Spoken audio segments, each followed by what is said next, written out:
You ask Tiger to calculate. This deals with finding the midpoint between 2 points. The midpoint between the 2 points is -7, -12. Let's solve it step by step. Plot the 2 points and calculate the midpoint using the formula.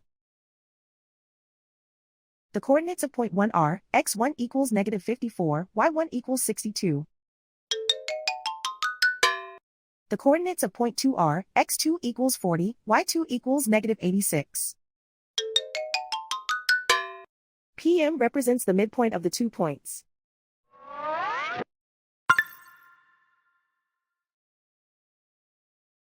Use the x values in the midpoint formula to find the midpoints x. x1 equals -54. x2 equals 40.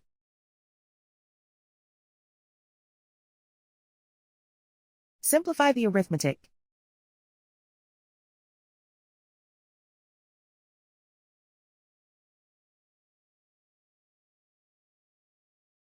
Use the y values in the midpoint formula to find the midpoints y. y1 equals 62.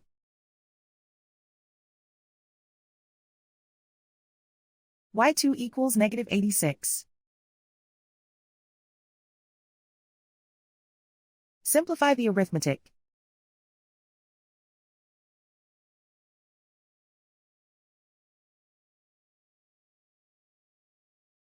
And so, the midpoint is -7, -12.